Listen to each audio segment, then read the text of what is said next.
Everyone left this alien beast to die, except the humans. The prison transport ship drifted through the cold vacuum of space, its hull scarred from countless battles across the galaxy. Inside the cargo hold, dozens of alien prisoners sat in silence, their chains glowing with energy restraints. Among them was something that made even the hardened criminals look away in fear. Kira was not like the others. Her body was covered in thick, dark scales that shimmered with an oily rainbow when light hit them. 4 arms extended from her torso, each ending in claws that could tear through metal. Her head was elongated with rows of sharp teeth visible even when her mouth was closed. Yellow eyes with vertical pupils watched everything around her with intelligence that most species refuse to acknowledge. The other prisoners called her beast, monster, demon. The guards treated her worse than an animal. Even the most violent killers in the transport gave her a wide space, whispering that her kind ate the souls of their victims. For 3 years she had been kept in the deepest prison cells, studied by scientists who saw her only as a specimen to understand and fear. But Kira remembered what she used to be. Before the war that destroyed her homeworld, before her people were labeled as monsters by the Galactic Council, she had been a teacher. She had shown younglings how to read the old stories, how to find beauty in the ancient songs of her ancestors. Her forearms had been gentle then, used for creating art and holding scared children who needed comfort. The transport shook violently, alarms blaring throughout the ship. Through the small window, Kira could see another vessel approaching fast. Pirates by the look of their weapons. The guards ran toward the front of the ship, leaving the prisoners locked in their restraints. Amy Martinez was the first human to see the alien transport under attack. As communications officer on the rescue ship Hope, she monitored all distress signals in this sector of space. Her dark eyes widened as she read the ship details on her screen. "Captain Lisa, we have a prison transport in trouble," Amy called. "Out." "Pirates are closing in fast." Captain Lisa Stone studied the data with concern. She was young for a ship captain, only 32, but her crew trusted her judgment completely. Her blonde hair was pulled back in a simple ponytail, and her blue eyes showed both determination and compassion that had saved countless lives during her career. "How many prisoners on board?" Lisa asked. "Sensors show about 40, Captain." "Mixed species, mostly violent criminals being moved to maximum security facilities." Lisa nodded slowly. "The smart thing would be to let the pirates take what they wanted and leave. Prison transports carried the worst of the worst, creatures that had committed terrible crimes across the galaxy. But humans had a strange reputation in the galactic community for one particular trait that other species found difficult to understand. They helped everyone, even those who others considered monsters.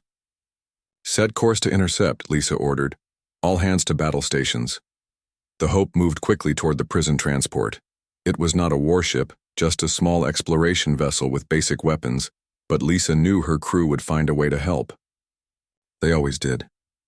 Meanwhile, on the transport, chaos had taken over. The pirates had breached the hull and were fighting through the ship. Some prisoners begged to be freed so they could defend themselves. Others sat quietly, accepting whatever fate awaited them. Kira watched the battle through her window. She could break free from her restraints easily, but where would she go? Every species in the galaxy saw her as an abomination. Her people were extinct, wiped out by a coalition that claimed they were too dangerous to exist. She was alone in a universe that wanted her dead. The Hope arrived just as the pirates were overwhelming the transport guards. Lisa made a decision. That would change everything. "Amy, open a channel to all ships. Tell the pirates to withdraw immediately or face the consequences." The pirate leader laughed when he received the message. One small human ship against his fleet seemed like easy prey, but he had never fought humans before, and he did not understand what he was facing. Humans were not the strongest species in the galaxy. They were not the smartest or the fastest, but they had something that made them unique among all the stars. When they decided to protect someone, they would fight until their last breath, regardless of who that someone was or what they had done. The battle was fierce but short. The Hope used tactics that confused the pirates, striking from unexpected, angles, and using their own weapons against them. Within an hour, the pirate ships were retreating, leaving the damaged transport floating in space. "Captain, the transport is losing life support," reported Amy. "We need to evacuate the survivors. Quickly." Lisa nodded. "Prepare the cargo bay for emergency rescue operations, all medical staff to stations." As the prisoners were brought aboard the Hope, Lisa noticed how her crew treated each one with respect and basic dignity, regardless of their appearance or crimes. It was the human way. Everyone deserved help when they needed it most. Then they brought Kira aboard. Several crew members stepped back when they saw her. Even humans could feel fear when confronted with something so alien and dangerous looking. But Lisa approached without hesitation, looking directly into those yellow eyes that held more intelligence than most people expected. "Hello?" Lisa said simply. "Are you injured?" Kira stared at this small human female who showed no fear. In 3 years of captivity, no one had asked about her well-being. No one had looked at her like she was a person instead of a monster. "Why?"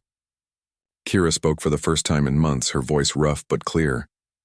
"Why help me when others call me beast?" Lisa smiled gently. "Because you are not alone anymore. Humans do not abandon those who need help, no matter what others say about them." Over the following days, as the Hope traveled to the nearest space station, something remarkable happened. The crew began to see past Kira's appearance to the person underneath. Amy brought her books to read, discovering that Kira could speak 7 languages and loved poetry. Dr. Beth Williams, the ship medical officer, learned that Kira had extensive knowledge of healing practices from her homeworld. Most surprising of all, when a small accident in the engine room trapped 2 crew members, Kira used her forearms and incredible strength to free them, ignoring the risk to herself. The same claws that others feared were used to carefully move debris without harming the trapped humans. "She saved our lives," Chief Engineer Kate Johnson told Lisa later. "That creature everyone calls a monster risked everything to help people she barely knows." Lisa was not surprised. She had seen the intelligence and sadness in Kira's eyes from the beginning. Humans had learned long ago that appearances could be deceiving, that the most dangerous-looking beings were sometimes the most gentle souls. When they reached the space station, Lisa faced a difficult choice.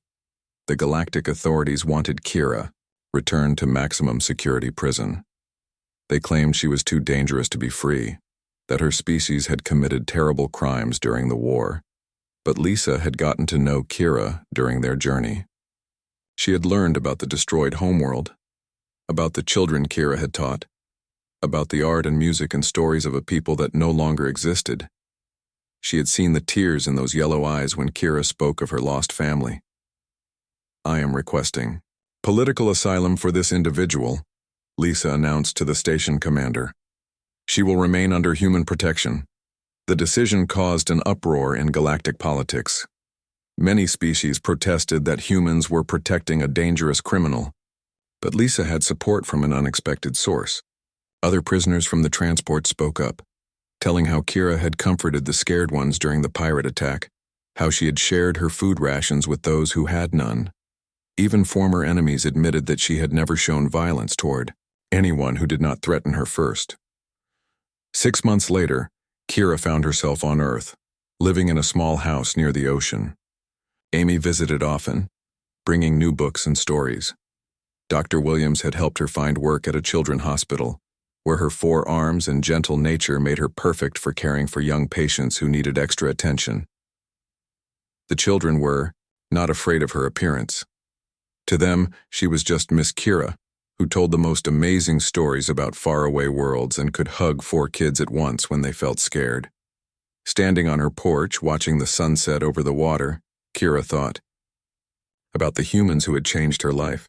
They had seen past her fearsome appearance to find the person inside. They had given her a home when she had nowhere to go, a family when she thought she was alone in the universe.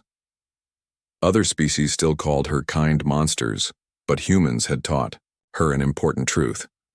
Sometimes the real monsters were those who chose to see only fear and hatred where love and understanding were possible. She was no longer alone, and she never would be again. The humans had made sure of that.